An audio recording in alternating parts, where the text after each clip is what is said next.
भारत स्वयं को दुनिया का सबसे बड़ा लोकतंत्र कहता है, लेकिन लोकतंत्र केवल चुनावों से नहीं चलता। लोकतंत्र का एक और महत्वपूर्ण स्तंभ है स्वतंत्र मीडिया। और जब किसी मीडिया संस्थान के खिलाफ वर्षों तक जांच, छापेमारी, पूछताछ और कानूनी कार्रवाई चलने के बाद भी अदालत ये कहे कि पूरा मामला ही कानूनी प्रक्रिया का घोर दुरुपयोग यानी gross abuse of process of law था, तब सवाल सिर्फ एक मीडिया संस्थान का नहीं रह जाता, बल्कि पूरे लोकतांत्रिक ढांचे का बन जाता है।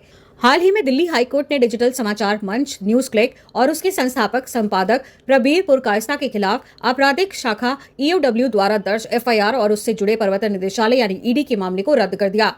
न्यायमूर्ति नीना बंसल कृष्णा ने कहा कि यदि एफआईआर के सभी आरोपों को सच मान भी लिया जाए, तब भी धोखाधड़ी और आपराधिक विश्वासघात जैसे अपराध बनते ही नहीं है। अदालत ने यह भी टिप्पणी की कि 1.5 साल से अधिक समय तक चली जांच में कोई ठोस आपराधिक साक्ष्य सामने नहीं आया।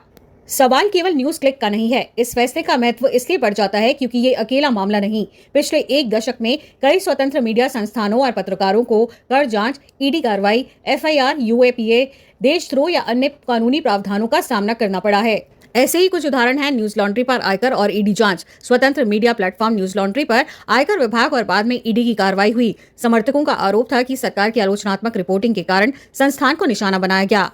बीबीसी इंडिया पर आयकर सर्वे 2023 में प्रधानमंत्री नरेंद्र मोदी पर बनी डॉक्यूमेंट्री के प्रसारण के बाद भारत में बीबीसी कार्यालयों पर आयकर विभाग का सर्वे हुआ। सरकार ने इसे नियमित कर जांच बताया, जबकि आलोचकों ने इसे प्रेस पर दबाव की कार्रवाई माना।